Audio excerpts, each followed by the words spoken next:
जय एवरीवन। आज हम सीखेंगे एसएचएम चैप्टर के अंदर एक टॉपिक है कि एसएचएम के लिए डिस्प्लेसमेंट की इक्वेशन क्या होगी, वेलोसिटी की इक्वेशन क्या होगी, एक्सेलरेशन की इक्वेशन क्या होगी, एनर्जी की इक्वेशन क्या होगी। एनर्जी में हम तीनों एनर्जी को पढ़ेंगे, काइनेटिक एनर्जी, गतिज ऊर्जा, पोटेंशियल एनर्जी, स्थित ऊर्जा, टोटल एनर्जी, कुल ऊर्जा। उनके ग्राफ, एनर्जीज के ग्राफ हम पढ़ेंगे। ठीक है, तो ये जो सेशन है वो कंप्लीटली बेस्ड है एग्जाम के बिहाफ पर। मान के चलो आपने बहुत कुछ पढ़ लिया है और आपका एग्जाम बहुत नियर है, 1 महीना, 1.5 महीना, 2 महीना। अब आपको लग रहा है कि अब मैं क्या पढ़ूं, तो लास्ट टाइम में एक बूस्टअप के लिए आपको कॉन्सेप्ट चाहिए ना, तो ये सेशंस आपके लिए बहुत जरूरी रहने वाले हैं। आपका कॉन्सेप्ट क्लियर है ना। आपको लास्ट टाइम पर वो इंपॉर्टेंट चीजें चाहिए, वो क्वेश्चंस चाहिए, वो कंसेप्ट चाहिए जो एग्जाम में हिट कर जाए। तो आप इस सेशन को देख सकते हो, आपको यहां से बहुत ज्यादा बेनिफिट मिलेगा और आपको ये आइडिया भी लग जाएगा कि आपकी नॉलेज जो आपने 6-7 महीने में प्रिपरेशन करी है वो कैसी है। और अगर आपकी प्रिपरेशन अच्छी है और यहां से क्वेश्चंस लगा पा रहे हो, कंसेप्ट आपके क्लियर है, दैट मींस आपको एक कॉन्फिडेंस मिलेगा और डेफिनेटली आप एग्जाम को फोड़ के आओगे। ठीक है, तो इससे पहले हमारा एक एसएचएम के ऊपर एक और टॉपिक मैंने कवर अप किया था, दैट इज स्प्रिंग पेंडुलम। तो अगर आपने स्प्रिंग पेंडुलम के टॉपिक को नहीं देखा है तो यहां पर आई बटन आएगा, उस पर जाके देख सकते हैं, या फिर आप नीचे डिस्क्रिप्शन के नीचे आपको प्लेलिस्ट मिलेगी एग्जाम में आने वाली सीरीज के नाम से, वो भी आप जाके देख सकते हैं। वहां ये सारी जो सीरीज है, सारी वीडियोस हैं, उसके अंदर आ रही हैं। ठीक है, देखो डिस्प्लेसमेंट इक्वेशन ऑफ एसएचएम, सरल आवर्त गति का विस्थापन समीकरण। यहां हमें सबसे पहला पॉइंट क्या सीखना है कि यार मीन पोजीशन क्या होती है। मीन पोजीशन को माध्य स्थिति कहते हैं। तो देखो ये आपको दिखाई दे रहा है पार्टिकल है, मान के चलो जो पॉइंट साइज आपको दिखाई दे रहा है पार्टिकल है, कोई कण है। अगर पार्टिकल रुका हुआ है, रेस्ट में है, कहने का मतलब एक ऐसी पोजीशन जिस पर लगने वाले सभी फोर्सेस, नेट फोर्स 0 हो। तो एक ऐसी पोजीशन जहां पर लगने वाले नेट फोर्सेस क्या हो, 0। अगर सभी फोर्सेस, नेट फोर्सेस 0 होंगे उस पार्टिकल पर, तो पार्टिकल रेस्ट में रहेगा। तो हम उस पोजीशन को कहते हैं, ये जो पार्टिकल की पोजीशन है वो मीन पोजीशन है, माध्य स्थिति है, या हम उसे बोल देते हैं इक्विलिब्रियम पोजीशन, साम्य स्थिति, या उसे हम बोल देते हैं न्यूट्रल पोजीशन। क्लियर है। तो एक ऐसी पोजीशन जहां पर पार्टिकल रेस्ट में है, उस पर लगने वाले सभी फोर्सेस का सम 0 है। दैट मींस वो जो पोजीशन है पार्टिकल की, हम उसे बोल रहे हैं मीन पोजीशन, माध्य स्थिति, या इक्विलिब्रियम पोजीशन, साम्य स्थिति। अगर मैं आपसे बोलूं कि ये जो पार्टिकल है अपनी मीन पोजीशन से इधर जाए या इधर जाए, ऐसी सिचुएशन बन सकती है। या दूसरी सिचुएशन ये भी बन सकती है कि पार्टिकल मैक्सिमम डिस्प्लेसमेंट तय करने के बाद, मान के चलो इस पार्टिकल ने इधर की तरफ मैक्सिमम डिस्प्लेसमेंट तय किया, अब ये मैक्सिमम डिस्प्लेसमेंट पहुंच गया यहां, अब वो मैक्सिमम डिस्प्लेसमेंट से मीन पोजीशन की तरफ आ रहा है। या मैं यूं बोलूं ये पार्टिकल यहां है, मान के चलो अब अपनी मीन पोजीशन पर नहीं है, अब ये पार्टिकल यहां है मैक्सिमम डिस्प्लेसमेंट पर, अब ये पार्टिकल अगर इधर आना चाहे तो ऐसी कंडीशन पर हमें इक्वेशंस पढ़नी होती हैं डिस्प्लेसमेंट की, और इन पर न्यूमेरिकल भी बनता है, वो मैं आपको लगवाऊंगा अभी। तो सबसे पहले हमें कंडीशन को समझना है कि जो मैक्सिमम डिस्प्लेसमेंट होता है या एक्सट्रीम पोजीशन जो होती है उसे बच्चे हम एम्पलीट्यूड बोलते हैं, आयाम बोलते हैं। मतलब अगर पार्टिकल ने मैक्सिमम डिस्प्लेसमेंट तय किया, अत्यधिक विस्थापन तय किया, तो इसे हम एम्पलीट्यूड कहेंगे। क्या बोलेंगे? आयाम, एम्पलीट्यूड। और एम्पलीट्यूड को किसे डिनोट करते हैं? ए से डिनोट करते हैं, ए से दर्शाते हैं। जैसे अगर मैं आपके सामने पहली कंडीशन लूं कि अगर पार्टिकल आपका मीन पोजीशन पर है, मतलब x बराबर 0 मीन पोजीशन है, अगर पार्टिकल आपका मीन पोजीशन पर है और ये x बराबर a, इसने डिस्प्लेसमेंट तय किया। अब x बराबर a का मतलब क्या है? एम्पलीट्यूड, मतलब उसने मैक्सिमम डिस्प्लेसमेंट तय की है। तो अगर आपका पार्टिकल मीन पोजीशन से राइट हैंड साइड की तरफ, सीधे हाथ की तरफ जा रहा है और उसने मैक्सिमम डिस्प्लेसमेंट तय किया है, तो आपके पार्टिकल की इक्वेशन क्या होगी एसएचएम के लिए? वो क्या होगी जो पार्टिकल एसएचएम कर रहा है? देखो पहली बात, एक्चुअली एसएचएम होता क्या है मैं आपको बता दूं। एसएचएम वेव नहीं है, एसएचएम तरंग नहीं है। एक्चुअली एसएचएम क्या है? पार्टिकल का डिस्प्लेसमेंट। एसएचएम के अंदर हम पढ़ के आ रहे हैं, पार्टिकल अपनी पोजीशन से क्या कर रहा है? अपनी पोजीशन, मीन पोजीशन से इधर से उधर जा रहा है, वो एसएचएम कर रहा है। तो एसएचएम है क्या एक्चुअली में? पार्टिकल का डिस्प्लेसमेंट, कण का विस्थापन है एसएचएम, नॉट वेव। तो एसएचएम वेव नहीं होता। तो ये पार्टिकल क्या करेगा? एसएचएम करेगा, मतलब पार्टिकल डिस्प्लेसमेंट तय करेगा अपनी मीन पोजीशन से। तो अब ये पार्टिकल अपनी मीन पोजीशन से इधर जा रहा है, मान के चलो राइट हैंड साइड की तरफ, उसने मैक्सिमम डिस्प्लेसमेंट तय कर लिया। तो ऐसे कंडीशन में जो इक्वेशन होती है वो होगी x बराबर plus a sin omega T. अब प्लस क्या है बच्चे? हमें पता है जो डिस्प्लेसमेंट है एक वेक्टर क्वांटिटी है, और वेक्टर है तो यहां डायरेक्शन की कंडीशन चलेगी। तो हमेशा अगर हम राइट हैंड साइड की तरफ जा रहे हैं तो हम प्लस साइन लगाएंगे, और प्लस अगर साइन लगाएंगे तो हमें प्लस ये बताएगा कि जो डायरेक्शन है वो राइट हैंड साइड की तरफ है। प्लस और माइनस हमेशा डायरेक्शन आपको बताएगा। अगर मैं आपसे बोलूं कि आपका पार्टिकल मीन पोजीशन से लेफ्ट साइड की तरफ आ रहा है और उसने जो मैक्सिमम डिस्प्लेसमेंट तय किया दैट इज x बराबर माइनस है, ठीक है, तो ऐसी कंडीशन में जो इक्वेशन बनेगी वो आएगी x बराबर माइनस ए साइन ओमेगा टी। और माइनस क्या बता रहा है, डायरेक्शन बता रहा है कि आपका पार्टिकल मीन पोजीशन से लेफ्ट साइड की तरफ जा रहा है, और ये प्लस क्या बता रहा है कि आपका पार्टिकल मीन पोजीशन से राइट हैंड साइड की तरफ जा रहा है। दूसरी बात, यहां जो x है, ये वाला x, एक्चुअली x ये नेट डिस्प्लेसमेंट है, कुल विस्थापन है। ये x क्या है, नेट डिस्प्लेसमेंट यानी कुल विस्थापन है बच्चे ये, ठीक है। अब ये बात क्वेश्चन में लागू होगी। अच्छा, पहली कंडीशन तो हमें ये पता लगे कि पार्टिकल मीन पोजीशन से इधर से उधर जा सकता है। दूसरी कंडीशन ये बन सकती है, अगर आपका पार्टिकल एक्सट्रीम पोजीशन पर है, अगर आपका पार्टिकल मैक्सिमम डिस्प्लेसमेंट पर है, तो अगर वो मीन पोजीशन की तरफ जाए, राइट हैंड साइड से मीन पोजीशन की तरफ जाए, ऐसी कंडीशन में इक्वेशन क्या होगी, x बराबर प्लस ए कॉस ओमेगा टी। ध्यान रखना, मीन पोजीशन से चलोगे आप तब साइन आएगा, और एक्सट्रीम से मीन की तरफ चलोगे तब कॉस आएगा। ये खेल है, ठीक है। तो प्लस क्या बता रहा है, डायरेक्शन क्या, आप राइट हैंड साइड से मीन पोजीशन की तरफ चल रहे हो। अगर आपका पार्टिकल एक्सट्रीम पोजीशन से यानी लेफ्ट साइड से मीन पोजीशन की तरफ जा रहा है, तो ऐसी कंडीशन में इक्वेशन क्या होगी, x बराबर a cos ओमेगा टी। लेकिन आगे क्या लग जाएगा, साइन माइनस, क्योंकि माइनस क्या बता रहा है, आप लेफ्ट साइड से कहां जा रहे हो, मीन पोजीशन की तरफ जा रहे हो। तो कॉस लग रहा है तो समझ जाओ आप एक्सट्रीम पोजीशन से यानी मैक्सिमम डिस्प्लेसमेंट से मीन पोजीशन की तरफ जाओगे, और साइन लग रहा है तो आप मीन पोजीशन से जा रहे हो मैक्सिमम डिस्प्लेसमेंट की तरफ, ठीक है। और माइनस और प्लस क्या बता रहे हैं, डायरेक्शन बता रहे हैं। अब यहां से क्वेश्चन बन जाता है, देखो क्वेश्चन देखो, एग्जाम का पूछा गया सवाल है आपके आईसीजी नेवी एयरफोर्स का सवाल। ये बोल रहा है कि एक simple harmonic oscillator has an amplitude A, ठीक है, एसएचएम कर रहा है कोई पार्टिकल, उसका एम्पलीट्यूड ए है। अब उसका जो टाइम पीरियड है यानी आवर्तकाल वो कैपिटल टी है। तो हमसे पूछ रहा था time required by it to travel from x equals to a to x बराबर a बाई 2। कहने का मतलब ये हुआ कि जो पार्टिकल है, ये पार्टिकल मान के चलो x बराबर a से कहां जा रहा है, a बाई 2। तो ये मान के चलो ये होगी मीन पोजीशन x बराबर 0, और ये आपकी होगी x बराबर प्लस a। मतलब a का मतलब क्या है, प्लस a। क्लियर है इतनी बात। अब वो कहां से चल रहा है, a से a बाई 2 की तरफ। ये जरा ध्यान रखना, a से a बाई 2 की तरफ ये चल रहा है, a से a बाई 2 की तरफ चल रहा है, ये कहानी है। तो हमसे पूछ रहा है अगर इस पार्टिकल को यहां प्लस a से प्लस a बाई 2 चल रहा है, तो बताइए उसको कितना टाइम लगेगा। ये स्मॉल टी आपको निकालना है कि t by 12, t by 6, t by 4, t by 8। थोड़ी सी बात और मैं आपको हिंट दे देता हूं एक, अगर मान के चलो अगर ये मीन पोजीशन है और ये एक्सट्रीम पोजीशन है, x बराबर प्लस a और ये x बराबर माइनस a है, मतलब ये हुआ कि अगर पार्टिकल अपनी मीन पोजीशन से इधर जाता है, इधर जाता है, फिर वापस आता है, फिर इधर जाता है, फिर वापस आता है, तो टाइम पीरियड कितना लगता है, t, ठीक है।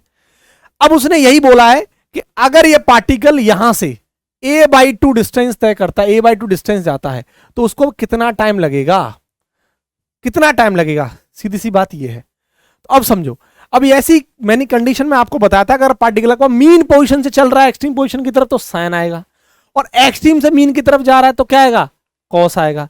अब आपको साइन का ध्यान रखना है। अब राइट से इधर जा रहे हैं लेफ्ट की तरफ तो प्लस आएगा। तो कहने का मतलब सीधा सीधा x बराबर क्या जाएगा, plus a cos omega T, ये आएगा।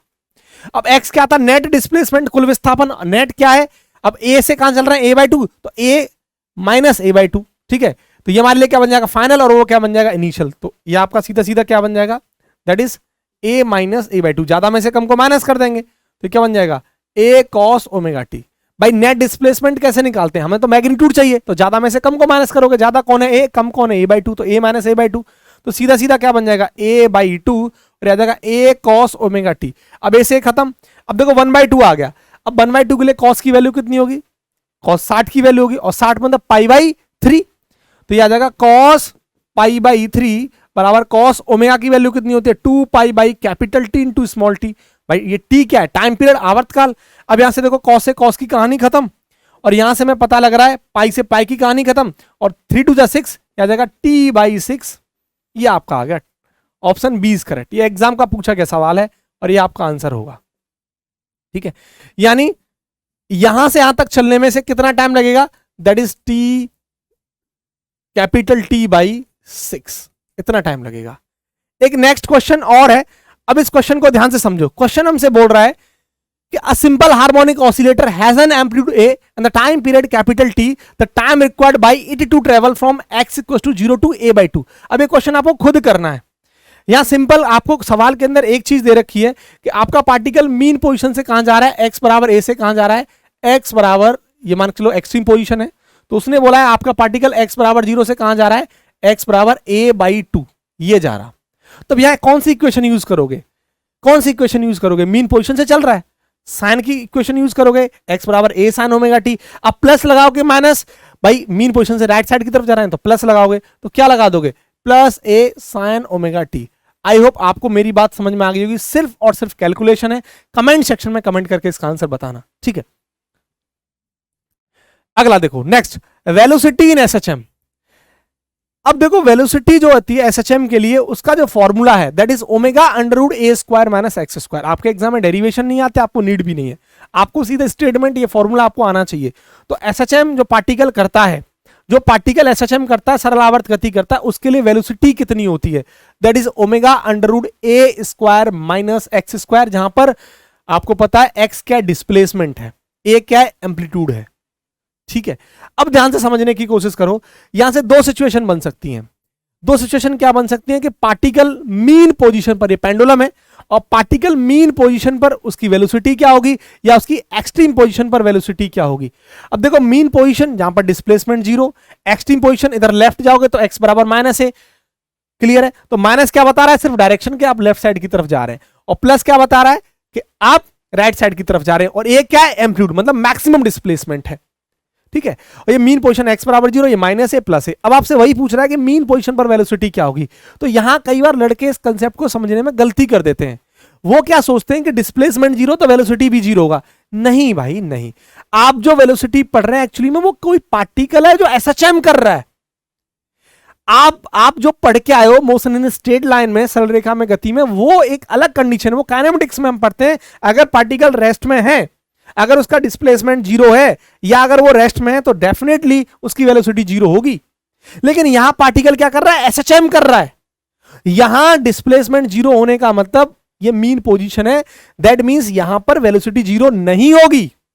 ये मैं आपको भी निकाल के बताऊंगा। सबसे पहला कंफ्यूजन आपके दिमाग में यही होगा कि डिस्प्लेसमेंट 0 तो वेलोसिटी 0 नहीं होगी। यहां आप जो पढ़ रहे हैं वो पार्टिकल एसएचएम कर रहा है, और जब आप काइनेमेटिक्स में पढ़ के आए वहां पार्टिकल एसएचएम नहीं कर रहा होता है, ये आपको समझना होगा।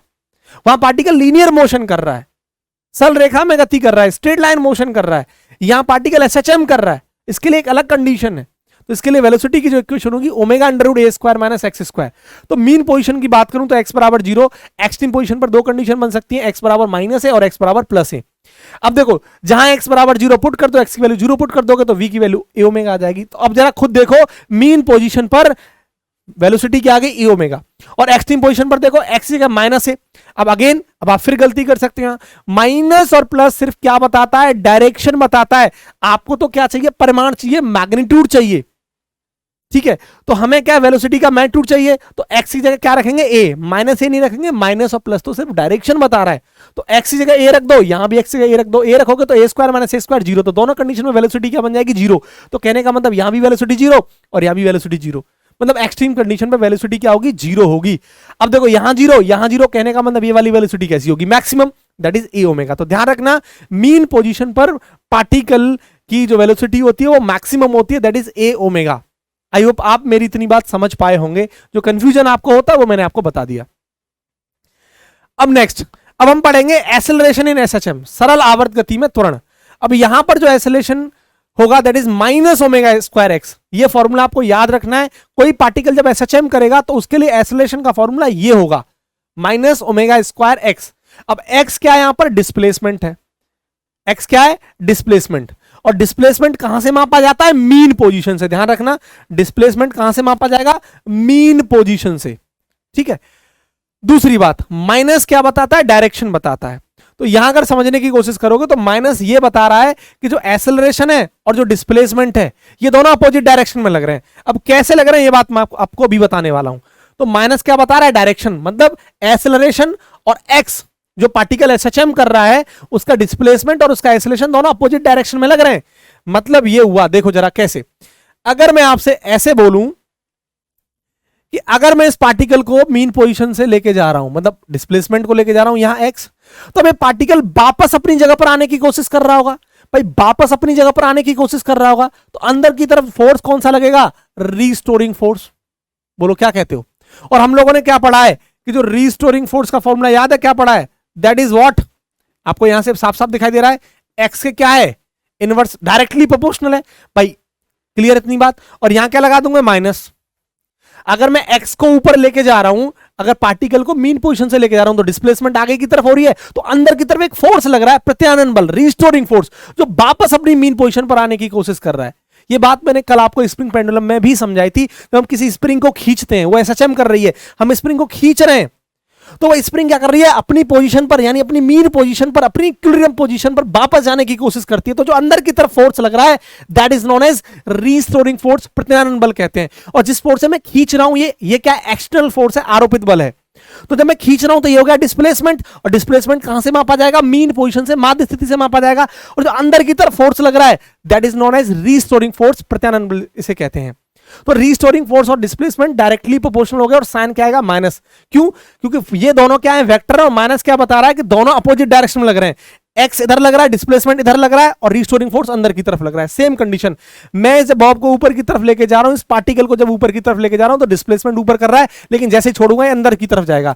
मतलब ये पार्टिकल अपनी पोजीशन पर आने की कोशिश कर रहा है, और जिस डायरेक्शन में फोर्स लगेगा बच्चे, और उसी डायरेक्शन में क्या लगेगा, एक्सेलरेशन लगेगा। मतलब इसी डायरेक्शन में क्या लगेगा, एक्सेलरेशन। अब आप खुद देखो कि x तो इधर लग रहा है और एक्सेलरेशन इधर लग रहा है, क्या दोनों अपोजिट डायरेक्शन में नहीं लग रहे, बिल्कुल लग रहे हैं। क्या दोनों अपोजिट डायरेक्शन में नहीं लग रहे हैं, बिल्कुल लग रहे हैं। आप देखिए, तो माइनस का मतलब क्लियर हो गया कि a और x क्या है, अपोजिट डायरेक्शन में लगेंगे, ये बता रहा है।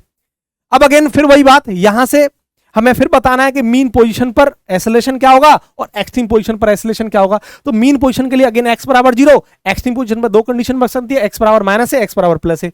अब देखो मीन पोजीशन पर x बराबर 0, तो x की वैल्यू पुट कर दो 0, तो एक्सेलरेशन 0। अब एक्सट्रीम पोजीशन पर x बराबर माइनस है, अगेन आप जरा समझो, देखो ये वेक्टर है, एक्सेलरेशन वेक्टर है, तो आप जहां माइनस ए पुट करोगे तो माइनस इसलिए यहां पुट करोगे क्योंकि डायरेक्शन का केस बन जाएगा। क्योंकि भाई आप समझने की कोशिश करो, अगर मैं x के माइनस ए पुट कर दूं तो प्लस ए ओमेगा स्क्वायर, और यहां पर प्लस पुट कर दूं तो ये माइनस ए ओमेगा स्क्वायर।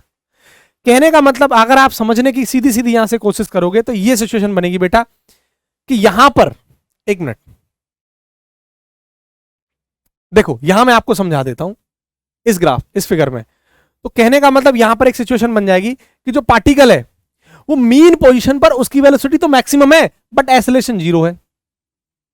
एक्सेलरेशन 0 आप देख सकते हैं, पार्टिकल की वेलोसिटी तो मैक्सिमम है बट मीन पोजीशन पर पार्टिकल का एक्सेलरेशन 0 है। क्यों? अब रीजन भी पूछ लो, क्योंकि नेट फोर्स उस पर 0 है। भाई मीन पोजीशन पर बॉडी पर लगने वाला जो फोर्स है, उस पार्टिकल पर लगने वाला फोर्स है वो तो 0 है, और नेट फोर्स 0, तो एक्सेलरेशन भी क्या होगा, 0 होगा। ऐसे भी आप समझ सकते हो, ठीक है? तो ध्यान रखना ये बात। तो और यहां पर समझोगे तो यहां पर बच्चे अगर x प्लस है तो यहां एक्सेलरेशन क्या बन जाएगा, माइनस व्हाट, यहां क्या बन जाएगा, माइनस ए ओमेगा स्क्वायर। देखो आप प्लस ए की तरफ माइनस ए ओमेगा स्क्वायर, और यहां अगर माइनस है तो क्या बन जाएगा, प्लस ए ओमेगा स्क्वायर। ठीक है, नेक्स्ट। अब देखो ratio of maximum acceleration to maximum velocity, ये क्वेश्चन आपके एग्जाम का पूछा गया सवाल है, इसलिए मैंने डाल दिया है कि मैक्सिमम एक्सेलरेशन और मैक्सिमम वेलोसिटी का रिलेशन क्या होगा, मतलब रेशियो क्या होगा, अनुपात क्या होगा। तो मैक्सिमम एक्सेलरेशन देखो ए ओमेगा स्क्वायर, देखो मीन पोजीशन पर तो एक्सेलरेशन 0 होता है, मिनिमम होता है, तो एक्सट्रीम पर मैक्सिमम होता है ए ओमेगा स्क्वायर, और वेलोसिटी क्या होती है, maximum, that is a omega mean position पर। तो अब ए ओमेगा से ओमेगा खत्म, ओमेगा बाई बनाया जाएगा, ये रेशियो, ये ध्यान रखना, ठीक है? ये क्वेश्चन पूछा जा चुका है, इसलिए इसको डाल दिया है। Next, energy in SHM. अब एनर्जी के अंदर 3 चीज आपको पढ़नी है, काइनेटिक एनर्जी, पोटेंशियल एनर्जी और टोटल एनर्जी। और ध्यान से यहां से सुनना, यहां से क्वेश्चन कई बार पूछा गया आपके एग्जाम में। अब जो काइनेटिक एनर्जी का फॉर्मूला होता है, हम जो पढ़ के आए हैं मोशन स्ट्रेट लाइन में, that is what, half m b square, जो पढ़ते हैं आप लीनियर मोशन के लिए, तो रेखिक गति के लिए, स्ट्रेट लाइन मोशन के लिए वो हाफ एम बी स्क्वायर होता है। तो जो हाफ एम बी स्क्वायर है बच्चे, ये पार्टिकल जो एसएचएम कर रहा है उसके लिए काइनेटिक एनर्जी का फॉर्मूला नहीं है। मैंने क्या बोला, नहीं है। उसके लिए क्या होगा, आपको वो पार्टिकल जो एसएचएम कर रहा है उसकी वेलोसिटी याद करो, क्या होगी, क्या क्या फॉर्मूला बताया था, v बराबर omega under root a square minus x square. तो इस v की जगह पुट कर दो उस फॉर्मूले को, तो जब सॉल्व करोगे तो स्क्वायर खत्म, तो ओमेगा स्क्वायर और रूट यहां से खत्म हो जाएगा, अंदर क्या बचेगा, ए स्क्वायर माइनस एक्स स्क्वायर। तो जो पार्टिकल एसएचएम कर रहा है वही तो हम पढ़ रहे हैं, यहाँ पार्टिकल कर क्या रहा है, एसएचएम कर रहा है। तो पार्टिकल जो एसएचएम कर रहा है उसकी काइनेटिक एनर्जी क्या बन जाएगी, half M omega square bracket A square minus x square. अब यहां से फिर अगेन 2 सिचुएशन बन जाएंगी, मीन पोजीशन पर क्या होगा, एक्सट्रीम पोजीशन पर क्या होगा। मीन पोजीशन पर एक्स को 0 पुट कर दोगे तो 0 पुट कर दोगे तो देखो कहानी, half M omega square a square. Extreme position पर अगेन एक्स बराबर माइनस है, एक्स बराबर प्लस है, तो माइनस और प्लस सिर्फ डायरेक्शन बता रहा है और काइनेटिक एनर्जी वेक्टर नहीं है, क्या है बच्चे, स्केलर है। तो आप जरा देखो एक्स बराबर ए पुट करो तो खत्म, जीरो, और ये भी जीरो। आप इस बात को ऐसे भी समझ सकते हो सीधा सीधा कि जो पार्टिकल था मीन पोजीशन पर तो वेलोसिटी मैक्सिमम है और एक्सट्रीम पोजीशन पर वेलोसिटी जीरो है पार्टिकल की। जो पार्टिकल एसएचएम कर रहा है उसकी वेलोसिटी जीरो है, इसका मतलब एक्सट्रीम पोजीशन पर पार्टिकल की काइनेटिक एनर्जी भी जीरो होगी और मीन पोजीशन पर पार्टिकल की जो काइनेटिक एनर्जी वो मैक्सिमम होगी। आप देख सकते हैं भाई, अगर आप जरा समझने की कोशिश करो तो मैंने क्या बताया आपको, देखो जरा इस, मैंने आपको यही तो बताया था कि पार्टिकल जो वेलोसिटी क्या है उसकी मैक्सिमम है, जो पार्टिकल एसएचएम कर रहा है दैट इज ओमेगा, तो काइनेटिक एनर्जी भी क्या है, वो मैक्सिमम रहेगी, आप देख सकते हैं। और velocity zero that is minimum, तो काइनेटिक एनर्जी भी क्या होगी, जीरो। क्लियर, इतनी बात क्लियर है। चलो अब यहां से हम समझ लेते हैं पोटेंशियल एनर्जी के बारे में। तो एसएचएम, जो पार्टिकल एसएचएम करता है उसके लिए पोटेंशियल एनर्जी का फॉर्मूला होता है half M omega square x square. अब यहां से भी दो सिचुएशन बन सकती है, मीन पोजीशन और एक्सट्रीम पोजीशन। मीन पोजीशन का मतलब एक्स बराबर जीरो, एक्सट्रीम का मतलब एक्स बराबर माइनस है, एक्स बराबर प्लस है। अब एनर्जी है, स्केलर होगा तो डायरेक्शन की यहां कहानी नहीं बनेगी। तो एक्स बराबर जीरो होगा तो पुट कर दो, पोटेंशियल एनर्जी जीरो बन जाएगी। एक्स बराबर माइनस ए पुट करो या प्लस है तो यहां पर half M omega square, x की जगह ए पुट होगा तो दोनों कंडीशन में half M omega square a square आएगा। तो कहने का मतलब ये कहानी बन जाएगी। देखो जरा, तो पार्टिकल जो होगा यहां मीन पोजीशन पर उसकी पोटेंशियल एनर्जी जीरो होगी और एक्सट्रीम पर क्या होगी, half M omega square a square. अब एक बात जरा समझो, बहुत इंपॉर्टेंट बात जो मैं आपको समझाने वाला हूं। वैसे एक कंडीशन यहां और बन जाती है लेकिन वो आपके एग्जाम की बात नहीं है। एक्चुअली जो आप ये फॉर्मूला पढ़ रहे हो ना, ये वाला फॉर्मूला, ये हमेशा सही नहीं होता। Half M omega square x square हमेशा सही नहीं होता। ये उस कंडीशन में, ये उसी कंडीशन में पॉसिबल है जब पार्टिकल अर्थ की सरफेस से टकरा के चल रहा है, मतलब वो पार्टिकल ऐसे करके एसएचएम कर रहा है। अगर मैं यूं बोलूं अर्थ की सरफेस ये रही, अब पार्टिकल एसएचएम करेगा, अब ये पोटेंशियल एनर्जी का फॉर्मूला नहीं है, लेकिन आपके सिलेबस में यही वैलिड है। मैं क्या बोल रहा हूं, ये फॉर्मूला हमेशा सत्य नहीं है, ये फॉर्मूला अब सत्य है। देखो ये पार्टिकल, ये अर्थ की सरफेस से, ये देखो अगर मैं बोलूं सिंपल पेंडुलम में एसएचएम कर रही है तो अब ये टकरा के जा रही है भाई साहब। लेकिन अगर मैं बोलूं अब कहानी है, मैंने ऊपर ले ली तो कुछ हाइट होगी, तो अब पोटेंशियल एनर्जी क्या होगी। तो ऐसी कंडीशन में आपको बता दूं जो पोटेंशियल एनर्जी का फॉर्मूला होता है वो ये होता है mu zero plus half M omega square x square. ये क्या है, एट हाइट एच, मतलब जो ये पेंडुलम है, देखो ये जो दोलन कर रही है ना, कुछ हाइट एच हमने जो लिया है ये इसलिए ये इसकी पोटेंशियल एनर्जी है म्यू नॉट। ठीक है, तो ये आपके सिलेबस की बात नहीं है, आप सिंपली इस बात को समझ सकते हो। ठीक है, अब देखो, अब हमें समझना है टोटल एनर्जी के बारे में। अब टोटल एनर्जी एसएचएम के लिए हमें पढ़नी है, तो हमें पता है टोटल एनर्जी का फॉर्मूला क्या है, काइनेटिक प्लस पोटेंशियल। और काइनेटिक का फॉर्मूला हमने ये पढ़ा था, पोटेंशियल का फॉर्मूला ये पढ़ा था। जब ओपन करोगे इसको तो हमें पाओगे कि टोटल एनर्जी का जो फॉर्मूला है वो होता है half M omega square a square, ये फॉर्मूला होता है। यहां से एक बार आपके एग्जाम में पूछा गया सवाल है कि टोटल एनर्जी किन किन बातों पर डिपेंड करती है। तो देखो टोटल एनर्जी एम्पलीट्यूड पर डिपेंड करेगी, आप देख सकते हैं ए पर डिपेंड करेगी, लेकिन एक खास बात यहां जो बताने वाला हूं, और टाइम पीरियड पर डिपेंड करेगी। कैसे, देखो हम सब जानते हैं ओमेगा की वैल्यू क्या होती है, 2 पाई बाई टी। तो आपको साफ साफ दिखाई दे रहा है ये किस पर डिपेंड करेगी, टी पर डिपेंड करेगी। ध्यान रखना टोटल एनर्जी की वैल्यू टी पर भी डिपेंड करेगी, टाइम पीरियड पर भी डिपेंड करती है, और टोटल एनर्जी की वैल्यू एम्पलीट्यूड पर भी डिपेंड करती है। लेकिन एक खास बात जो है लाइन में वो है कि इंडिपेंडेंट रहती है डिस्प्लेसमेंट ऑफ पार्टिकल। जो पार्टिकल डिस्प्लेसमेंट कर रहा है उस पर इंडिपेंडेंट रहती है, डिपेंड नहीं करती। फॉर्मूले में कहीं दिखाई दे रहा है डिस्प्लेसमेंट नहीं दिखाई दे रहा, सिर्फ एम्पलीट्यूड दिखाई दे रहा है। और ये बात आपको फील आएगी थोड़ी देर में कि मैं जो बोल रहा हूं एकदम सही बोल रहा हूं। कहने का मतलब ये हुआ, मैं आपको समझाता हूं, कहने का मतलब ये हुआ कि अगर ये पार्टिकल अपनी मीन पोजीशन से यहां जा रहा है, यहां, तो इसने कुछ डिस्प्लेसमेंट तय किया, एक्स बराबर मान लेते हैं ए बाई टू, एक्स बराबर ए बाई टू डिस्प्लेसमेंट तय किया, तो टोटल एनर्जी चेंज नहीं होगी, टोटल एनर्जी वही रहेगी half M omega square a square. क्यों, आप जरा देखो यहां से ऊपर जाओगे तो काइनेटिक एनर्जी क्या घट रही है, लेकिन पोटेंशियल एनर्जी बढ़ रही है। तो एक घट रहा है दूसरा बढ़ रहा है, तो हमेशा सामने वाला क्या रहता है, कांस्टेंट। कई बार मैंने अपने लेक्चर में हमेशा ये बात बताई है कि टोटल एनर्जी की कंडीशन क्या है, kinetic energy plus potential energy. और हम सब समझ रहे हैं अगर साथ के साथ एक घट रहा है दूसरा बढ़ रहा है तो सामने वाला हमेशा क्या रहता है, कांस्टेंट रहता है। इसका वाइस वर्सा हो रहा हो, ये बढ़ रहा हो ये घट रहा हो, तो सामने वाला हमेशा क्या है, कांस्टेंट रहता है। तो आप इस बात को समझिए, अगर ये पार्टिकल मान के चलो x बराबर a बाई टू चल रहा है इधर, तो यहां जो टोटल एनर्जी होगी वो कांस्टेंट रहेगी, टोटल एनर्जी चेंज नहीं होगी। अगर ये पार्टिकल यहां जा रहा है मान के चलो plus a by three, a by four, a by six, कुछ भी, तो यहां टोटल एनर्जी कांस्टेंट रहेगी।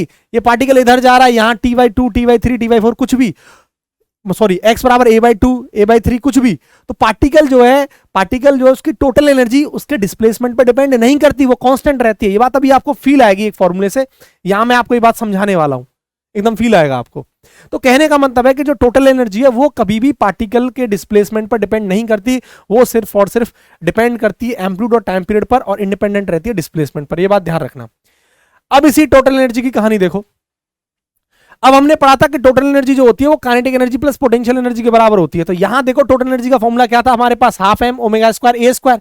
लेकिन यहां से आपको फील आ गया कि काइनेटिक एनर्जी तो जीरो है, तो देखो टोटल एनर्जी क्या है, काइनेटिक प्लस पोटेंशियल। तो यहां एक्सट्रीम पोजीशन पर टोटल एनर्जी हमेशा किसके बराबर होगी, पोटेंशियल एनर्जी के बराबर होगी, ध्यान रखना।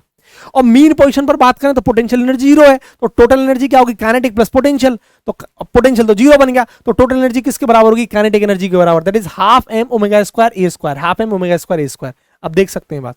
तो एक्सट्रीम पर जो टोटल एनर्जी है वो पोटेंशियल एनर्जी के बराबर होगी, और मीन पोजीशन पर जो पार्टिकल की टोटल एनर्जी है वो काइनेटिक एनर्जी के बराबर होगी। ठीक है, अब समझो एक कंडीशन, जैसे ये ध्यान से समझना। अभी हमने पढ़ना है कि displacement, kinetic energy, potential energy, total energy. जब डिस्प्लेसमेंट जीरो है, कहने का मतलब पार्टिकल मीन पोजीशन पर है, तो कोई दिक्कत वाली बात नहीं है, सब पढ़ा चुका हूं। एक्स बराबर प्लस माइनस है तो कोई दिक्कत वाली बात, सब पढ़ा चुका हूं। ये देखो जरा तीन कंडीशन। अब वही आगे देखो, डिस्प्लेसमेंट क्या है, प्लस माइनस a/2। तो देखो जरा टोटल एनर्जी वही है, टोटल एनर्जी को मैं ई मान रहा हूं, ई चेंज नहीं हुआ। कैसे? मैंने अगर आपसे बोला कि x की वैल्यू प्लस माइनस a/2 है, जरा समझो, तो बोल रहा है कि बताओ काइनेटिक एनर्जी क्या होगा। तो ई यहां पर बच्चे मैंने टोटल एनर्जी मान लिया, पोटेंशियल एनर्जी को यू मान लिया है। तो काइनेटिक एनर्जी का फॉर्मूला बताओ क्या है, half M omega square a square minus x square. ये है क्या, x की जगह आप इसको a/2 पुट नहीं करोगे तो क्या बन जाएगा, A square minus A square by 4 आ जाएगा सीधा सीधा। तो क्या बन जाएगा, 3a स्क्वायर बाई 4 आ जाएगा कि नहीं आ जाएगा। और बचा हुआ ये ले लो, हाफ एम ओमेगा स्क्वायर। अब आप देखना जरा, खत्म कहानी। ये क्या आ जाएगा, half M omega square a square. भाई ये आ गया, सॉल्व करना, half M omega square a square by 4, 3/4। ठीक है, 3/4। तो half M omega square a square किसका फॉर्मूला था, टोटल एनर्जी का। तो 3/4 आ गया कि नहीं आ गया। तो सीधा सीधा देख लो, ये 3/4। आपको रिजल्ट अगर याद होगा तो ज्यादा बेहतर है, समय बचेगा आपका। अगर मैं पोटेंशियल एनर्जी की बात करूं तो यहां सिंपल पुट कर सकता हूं। अब हम पोटेंशियल एनर्जी का फॉर्मूला बताओ क्या है, half M omega square x square.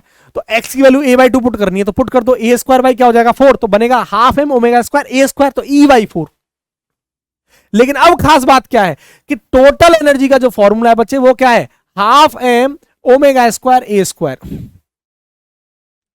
तो देखो आप देख सकते हो टोटल एनर्जी कांस्टेंट रहेगी सर, डिस्प्लेसमेंट पर डिपेंड ही नहीं कर रही। तो ध्यान रखना, टोटल एनर्जी डिस्प्लेसमेंट कुछ भी हो डिपेंड नहीं करेगी, वो तो सिर्फ एम्पलीट्यूड और टाइम पीरियड पर डिपेंड करती है, ये ध्यान रखना। दूसरी बात, यहीं से सेम कंडीशन आप अप्लाई कर दोगे, x बराबर प्लस माइनस a/2 की वैल्यूज ये निकल के आएंगी, प्लस माइनस a/√3/2 की वैल्यू ये निकल के आएंगी। सीधा सीधा फॉर्मूले के अंदर पुट करोगे तो वैल्यूज होंगी, पोटेंशियल एनर्जी के फॉर्मूले में पुट करोगे तो वैल्यूज ये होंगी जो भी मैंने किया। आई होप आपको मेरी इतनी बात समझ में आ गई होगी। कॉपी निकाल के इनको ट्राई करना है आपको, ठीक है। अब देखो नेक्स्ट, अगर मैं ग्राफ की बात करूं, खास जरूरी नहीं है लेकिन नेवी के एग्जाम के लिए कई बार पूछ लिया जाता है, तो मैं आपको बस थोड़ा सा बता देता हूं। अगर ग्राफ को आप समझें, हम ग्राफ में आपको बता रहा हूं काइनेटिक एनर्जी, पोटेंशियल एनर्जी जो पार्टिकल एसएचएम कर रहा है उसके लिए, और टोटल एनर्जी के लिए। अगर आप समझो मीन पोजीशन पर काइनेटिक एनर्जी मैक्सिमम होती है, एक्सट्रीम पर मिनिमम रहती है, तो ग्राफ ये बन जाएगा, आप देख सकते हो यहां तो जीरो हो गया और ये मैक्सिमम हो गया यहाँ काइनेटिक एनर्जी। अगर मैं बात करूं आपकी पोटेंशियल एनर्जी की, मैक्सिमम कहां होती है, एक्सट्रीम पॉइंट पर, और मीन पोजीशन पर क्या होती है, मिनिमम। आप देखो मिनिमम हो गया और एक्सट्रीम पोजीशन पर देखना जरा, मैक्सिमम हो गया।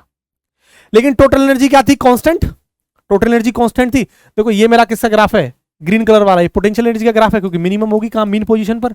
ये मेरा किसका ग्राफ है, काइनेटिक एनर्जी का, क्यों, मैक्सिमम कहां होगी, एक्सट्रीम पोजीशन पर। अब देखो ये कांस्टेंट रहेगी टोटल एनर्जी, ये ग्राफ आ गया। खैर आपके लिए ग्राफ इतना जरूरी नहीं था, बस मैंने आपको बता दिया है। तो ये कंडीशंस आपको आनी चाहिए थी, और इन पर क्वेश्चंस बनते हैं, जो डिस्प्लेसमेंट के क्वेश्चंस थे वो बन जाते हैं। कई बार ये पूछ लेता है कि मीन पोजीशन पर वेलोसिटी क्या होगी, एक्सेलरेशन क्या होगा, मैक्सिमम होगा, जीरो होगा, ये सारी बात है। आई होप आपने लेक्चर को एंजॉय किया होगा, और चीजों को लिख लिख के जरूर प्रैक्टिस करें। और याद रखें, सिलेक्शन का वास्तव में कोई शॉर्टकट नहीं है, आप शॉर्टकट बहुत अपनाते हैं। पढ़ाई करेंगे तो डेफिनेटली सिलेक्शन होगा। वीडियो कैसी लगी कमेंट सेक्शन में कमेंट करके जरूर बताएं। साथ में आपको किस टॉपिक पर वीडियो चाहिए आप कमेंट जरूर करें। जय हिंद।